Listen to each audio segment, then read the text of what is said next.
어떤 내용입니까? 하나님께서 세상을 창조하시고 하나님 나라를 창조하시고 하나님의 백성을 창조하시는 내용이죠. 그런데 이제 창세기를 쭉 읽어보면 그 하나님 나라의 백성들이 계속 실패하는 이야기죠. 그죠? 그런데 이제 창세기의 끝에 가서는 어떤 내용으로 마무리하죠? 12지파가 탄생하는 것, 그리고 용서와 화해가 마무리로 나타납니다.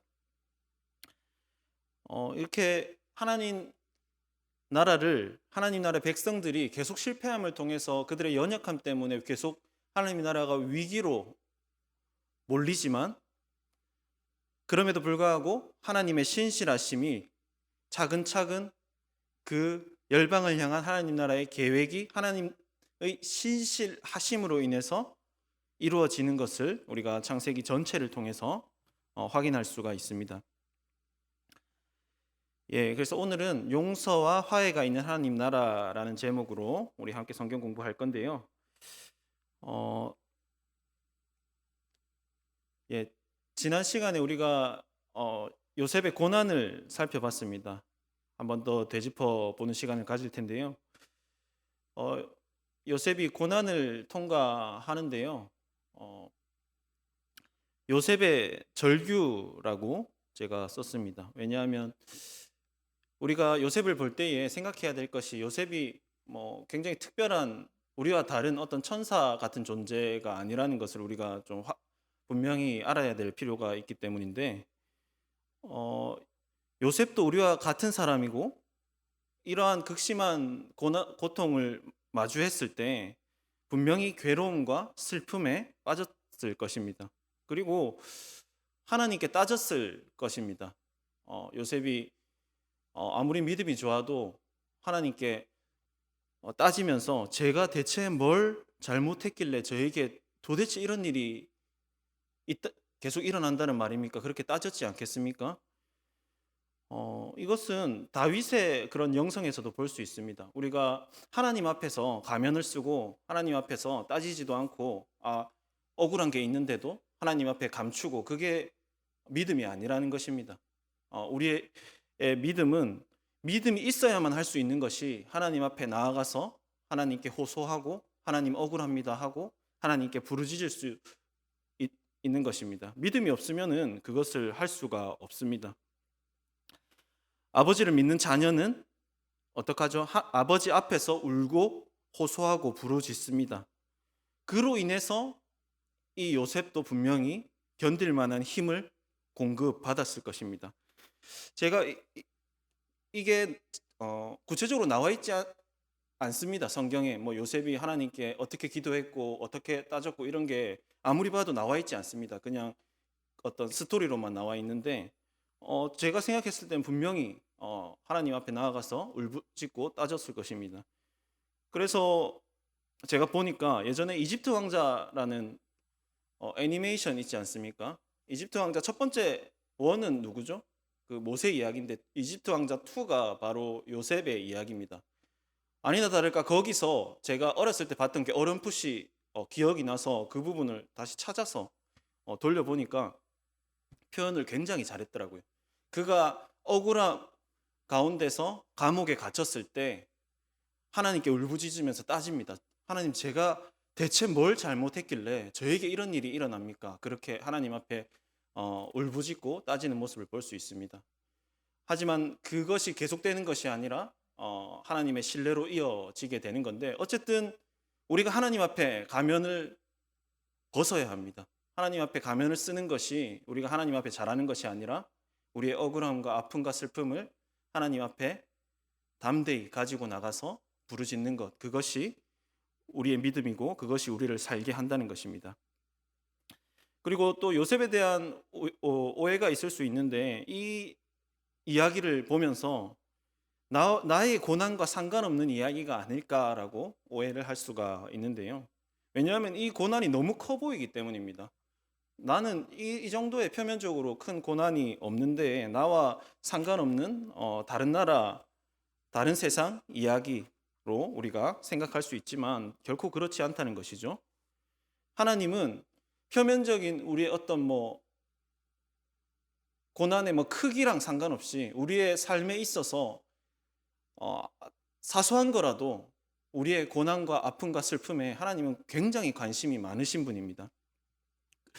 그렇기 때문에 이 요셉의 이야기를 우리가 읽을 때에 내 삶에서도 이 고난을 하나님께서 어떻게 다루고 계시고 나는 이 고난을 어떻게 통과할 것인가, 다른 나라 이야기가 아니라 다른 세상의 이야기가 아니라 나의 이야기로 그렇게 볼 수 있어야 할 것입니다.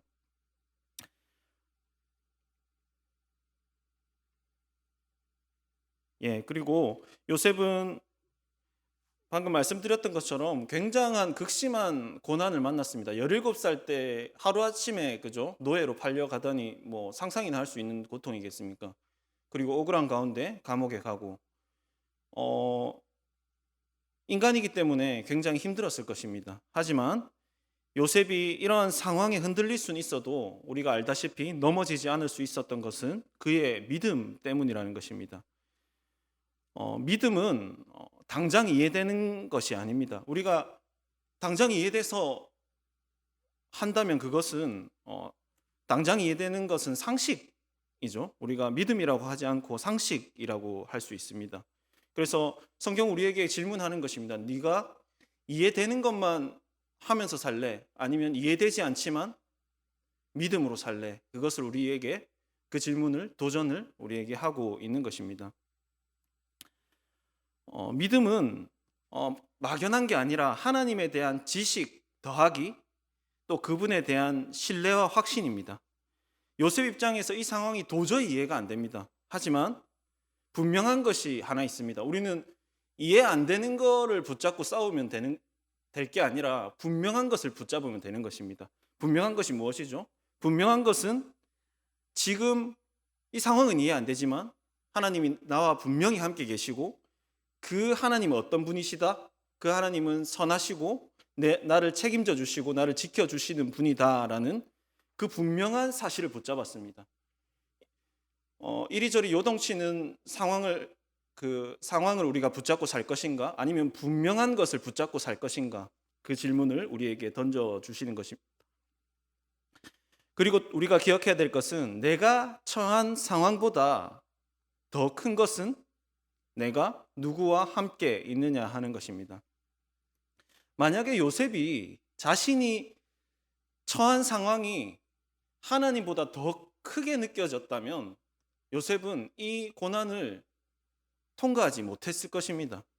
이 상황에 매몰되어서 분명히 넘어졌을 것입니다. 다윗이 고백한 시편의 구절처럼 내가 사망의 음침한 골짜기를 다닐지라도 해를 두려워하지 않음은, 내가 어떠한 상황에 처해도 해를 두려워하지 않는 이유는 뭡니까? 내가 뭐 늑대를 이길 힘이 능력이 있어서 내가 해를 두려워하지 않습니까? 내가 늑대보다 빨라서 해를 두려워하지 않는 것이 아니라 주께서 나와 함께 하시기 때문에 내가 해를 두려워하지 않을 수 있는 것입니다.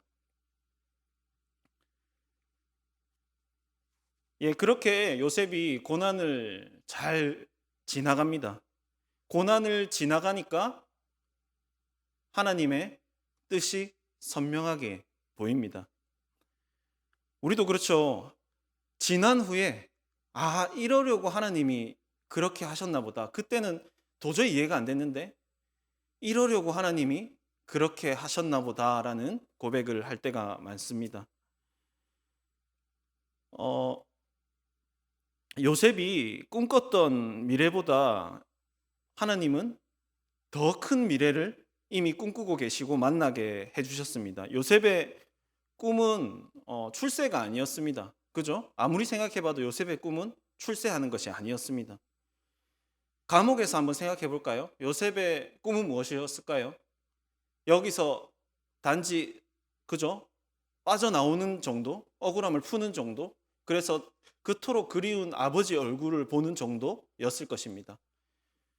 하지만 하나님께서는 크신 계획을 이루어 가셨고 그 준비를 그 고난 가운데서, 감옥 가운데서 하셨던 것입니다.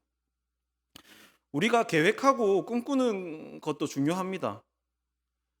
하지만 우리가 성실히 살고 계획하고 꿈꾸는 것보다 더 큰 테두리가 뭐가 있어야 되냐면 하나님의 크신 계획이 있다는 것을 우리가 항상 염두에 두고 있어야 됩니다.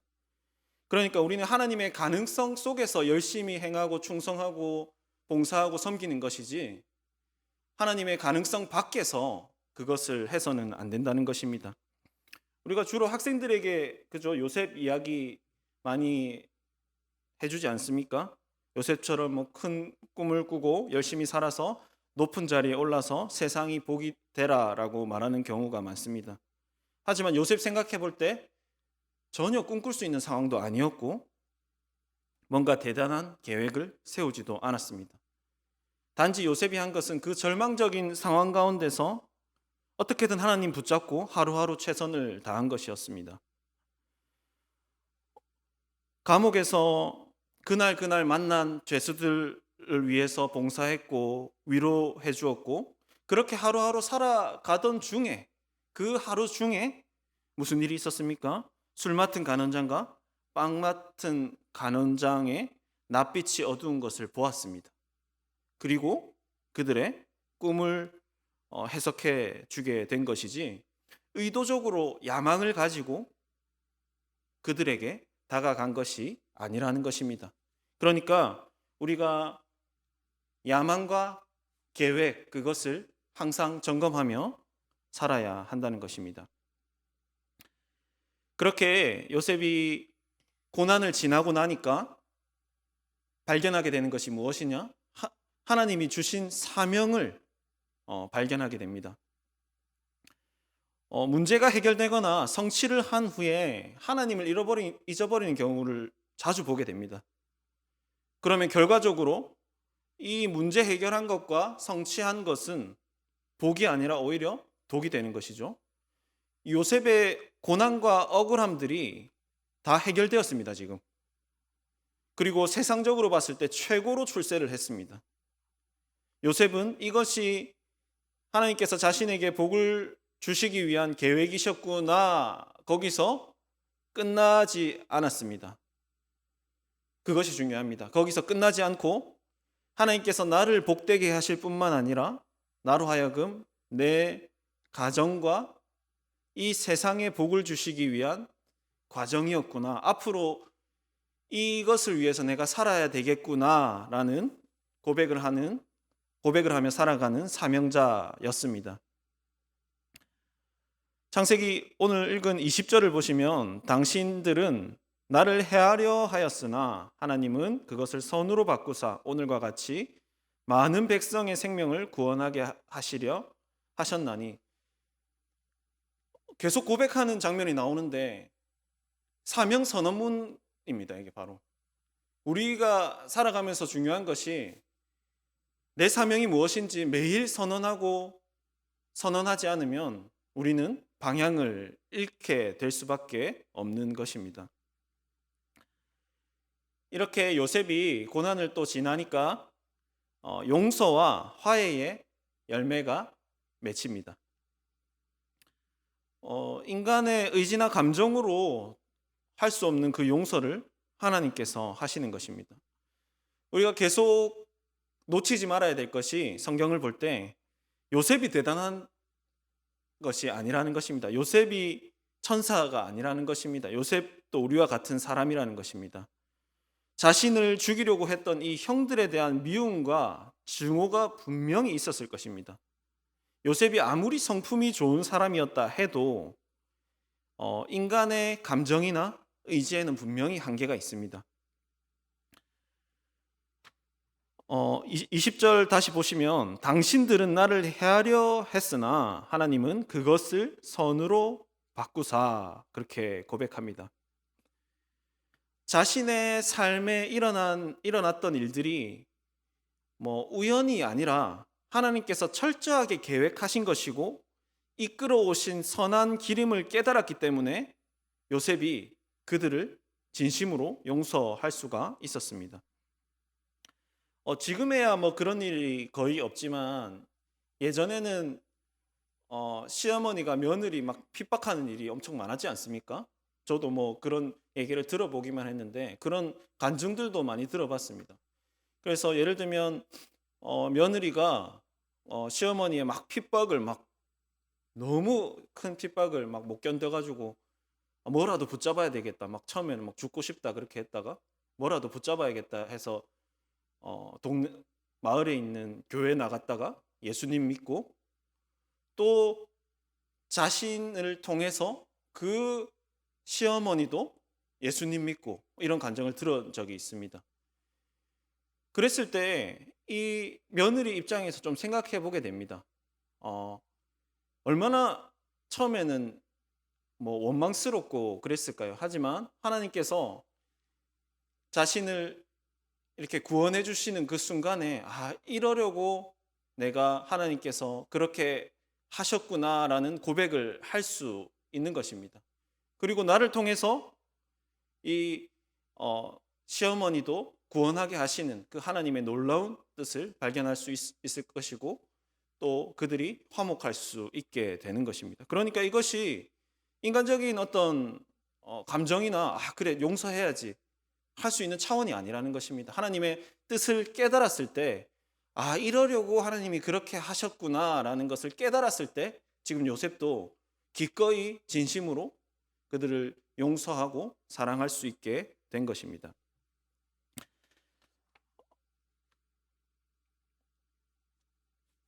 죄의 짐을 짊어지고 사는 형들입니다. 그들이 어떻습니까? 요셉에게 용서받았습니까? 안 받았습니까? 이미 용서를 받았습니다. 용서를 받았지만 여전히 두려움 속에 살고 있습니다. 지금 오늘 본문 기준으로 해서 요셉, 그러니까 애굽에 올라왔던 그 시간, 그 시점, 그러니까 17년 전에 이제 용서를 요셉에게 이미 받은 것입니다. 그런데 오늘 이제 아버지 야곱이 죽은 후에 그들이 이 용서를 믿지 않았다는 것이 표면 위로 드러나는 것입니다. 어떻게 하죠? 아버지가 돌아가셨는데 요셉에게 사람을 보내서 말하는 겁니다. 아버지께서 돌아가시면서 유언을 남기셨는데 형들을 용서해라. 그렇게 유언을 남기고 돌아가셨다. 그렇게 전하는 것입니다. 이것이 성경에 나와 있지 않기 때문에 실제로 야곱이 죽으면서 그렇게 말했는지 말 안 했는지는 알 수 없습니다. 맥락상으로 보면 충분히 추측할 수 있는 것 중에 하나도 이 형들이 두려워서, 그죠? 이제 이 요셉이 아버지 때문에 아버지 앞에서 형제들이랑 화목하는 모습을 보여주기 위해서 그렇게 용서해주는 척 했을 수도 있다라고 생각을 하고 이제 아버지 돌아가셨으니까 우린 다 죽었다 하면서 벌벌 떨면서, 그죠? 거짓말을 했을 수도 있다는 것이죠. 그러니까 용서받았지만 용서받은 것이 팩트입니다. 그들은 용서받았지만 용서받지 않은 자처럼 살아가고 있는 것이죠. 이것이 굉장히 중요한 개념입니다. 왜냐하면 우리도 하나님께 용서를 받았습니다. 그런데 용서를 받았음에도 불구하고 언제 심판받을지 모르는 사람들처럼 벌벌 떨면서 살아가는 사람들이 있다는 것입니다. 그것을 봤을 때 하나님께서 얼마나 안타까워 하실까? 그것을 우리가 그런 관점에서 우리 자신을 볼 수 있어야 하는 것입니다.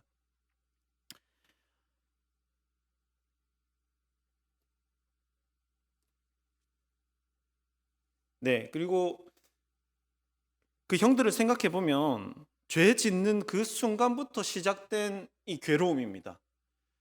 요셉에게 17년 전에 용서받았다고 했잖아요. 근데 그 더 전으로 과거로 돌아가 보면 이제 요셉을 죽이려고 했고 팔아넘긴 그 시점을 생각해 보면 지금이랑 39년 전입니다.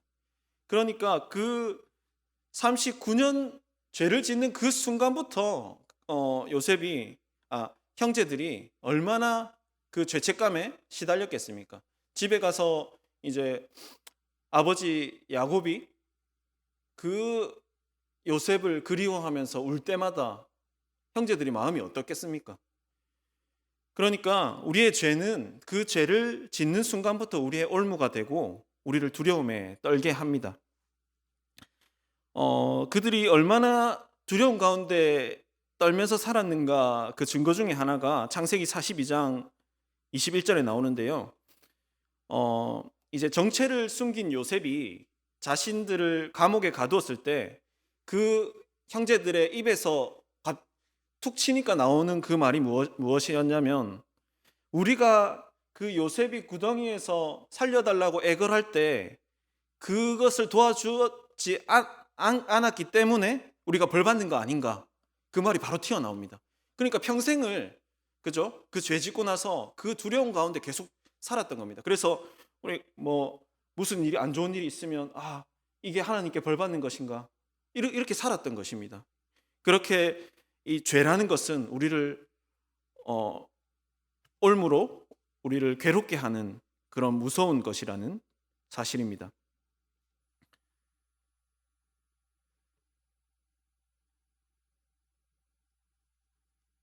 예, 형들이 어쨌든 지금 용서에 대한 의심을 하고 있지 않습니까? 이 용서에 대한 의심이 우리 인생의 근본적인 괴로움이라는 것입니다. 하나님께 용서받았지만 그것에 대해서 의심하고 언제 벌 받을지 모르고 언제 심판받을지 모르는 그런 마음으로 살아가는 것, 그것이 인간의 괴로움의 근본이라는 것입니다. 반대로 생각해 봤을 때 이 용서에 대한 믿음, 내가 용서받았다, 내가 부족하더라도, 내가 어떠하더라도 나는 용서받은 자이다, 하나님의 자녀다라는 그 믿음이 우리 인생에 있어서 가장 베이스가 되는 그런 위로, 평안이라는 것입니다. 이 형제들이 용서에 대한 믿음이 없으니까 지금 굶어 죽을 위기에서 구원을 받았고 마련해준 좋은 땅에서 살아가고 있지만 그것이 아무 소용이 없는 것입니다. 아무리 좋은 땅에서 살아가도 그들 마음속에는 무슨 생각하고 있습니까? 언제 동생이 나를 죽일지도 모른다, 우리는 어떻게 될지 모른다, 그런 벌벌 떨면서 살아간 것이죠. 그러니까 용서에 대한 믿음, 우리의 인생에서 용서받았다는 그 믿음이 우리로 하여금 평안을 주고 능력 있게 살 수 있게 하는 것입니다. 그것이 없으면 우리는 정말로 아무 능력 없는 인생을 살아갈 수밖에 없는 것이죠.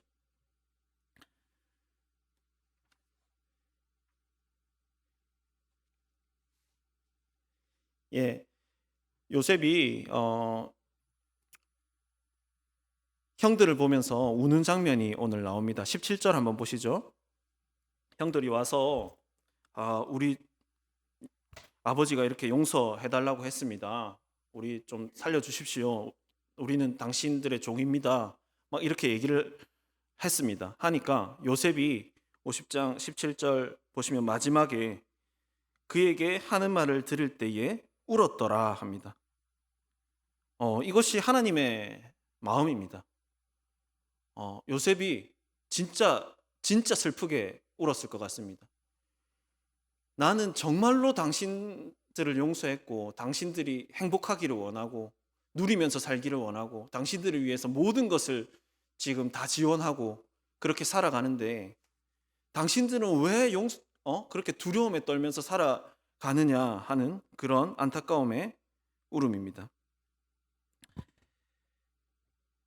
21절에도 한번 보시면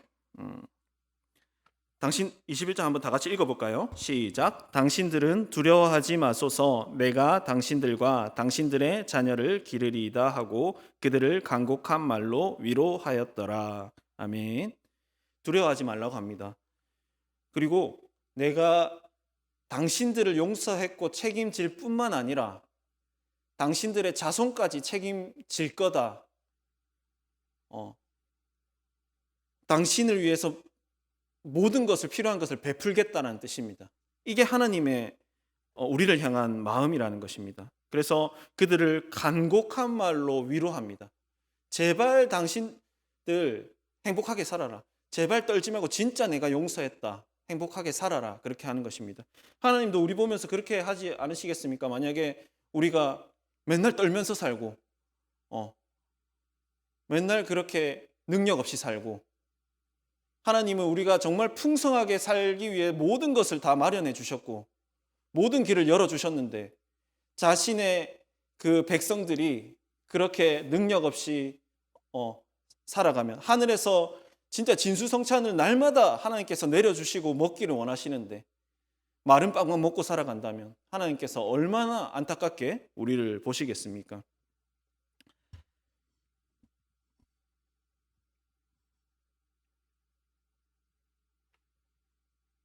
다음으로 이제 형들과 요셉의 다른 관점에 대해서 좀 살펴보려고 하는데요.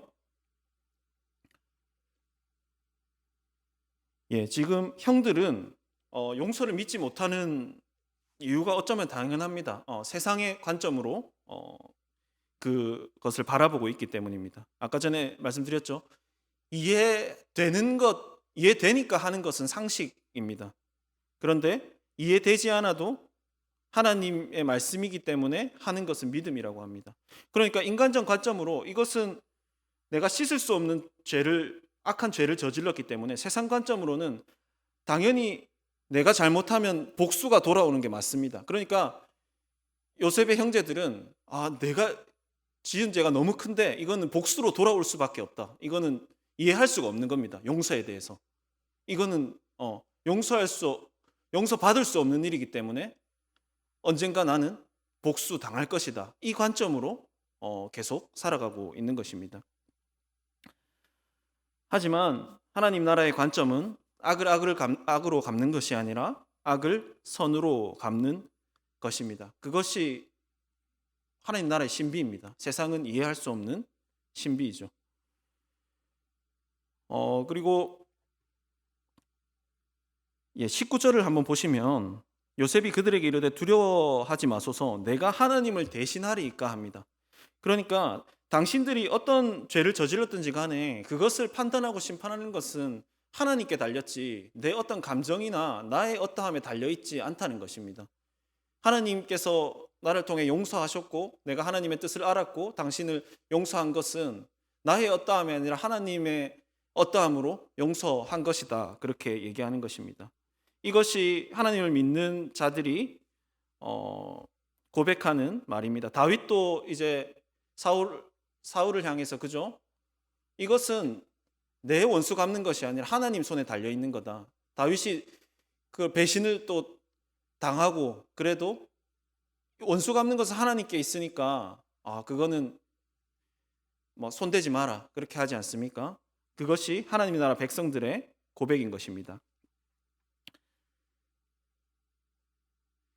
다음으로 우리 이 요셉 이야기가 예수 그리스도를 예표한다는 것을 한번 살펴보려고 합니다. 표를 보시면 요셉은 부분적으로 성취를 했습니다.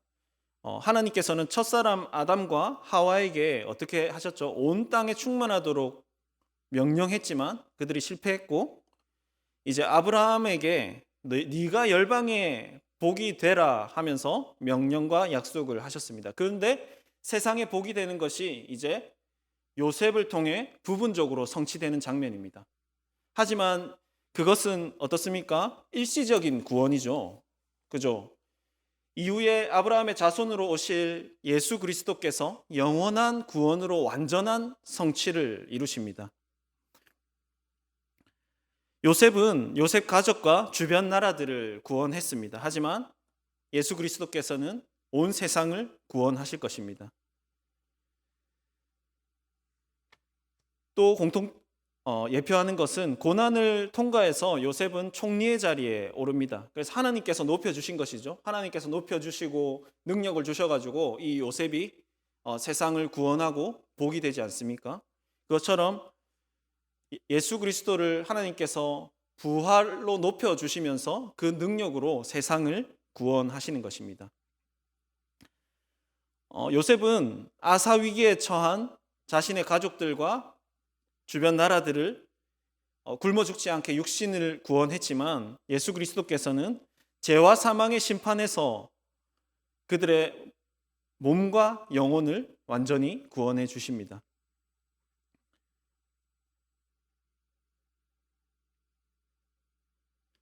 그리고 예수 그리스도의 고난과 부활을 예표하고 있습니다. 요셉도 형제에게 버림받았고 배신당했지 않습니까? 예수 그리스도께서도 민족에게 버림받고 배신당하셨습니다. 요셉은 억울하게 죄가 없는데 죄인이 되어서 감옥에 갇혔습니다. 예수님께서도 죄가 없으신데 죄인으로 십자가에 달리셨습니다. 이렇게 요셉의 인생을 봤을 때 처음에는 절망적이고 실패로 보였습니다. 하지만 하나님께서 그를 높여주십니다. 십자가의 죽음도 그렇습니다. 마귀가 승리한 줄 알았습니다. 예수 그리스도께서 십자가에 못 박히셔서 죽으실 때. 하지만 실패로 보였지만 부활로 역전이 일어나는 것입니다. 하나님 나라는 이것처럼 인간의 연약함이나 본성적 악함으로 인해서 끊임없이 좌절되는 것처럼 보입니다. 하지만 하나님은 언제나 그것을 선으로 바꾸셔서 많은 백성의 생명을 구원하시는 그 계획을 성취합니다. 오늘 특별히 이 요셉의 용서를 살펴봤는데요. 우리 자신을 봤을 때 도저히 용서할 의지도 사랑도 없는 연약한 자들입니다. 우리는 세상 방식과 똑같이 악을 악으로 본성적으로 갚으려고 하는 연약한 사람들임을 인정하지 않을 수가 없습니다. 하지만 우리가 분명히 기억해야 되는 것은 요셉의 성품이 훌륭해서, 요셉이 잘나서, 요셉이 용서의 능력이 있어서 그들을 용서할 수 있었던 것이 아니라 하나님의 은혜로 요셉이 고난을 통과한 후에 형들을 사랑하고 용서할 수 있었다는 것입니다. 그래서 하나님의 마음으로 눈물을 흘리고 그들을 용서할 수 있었습니다. 우리가 이것을 꼭 기억했으면 좋겠습니다.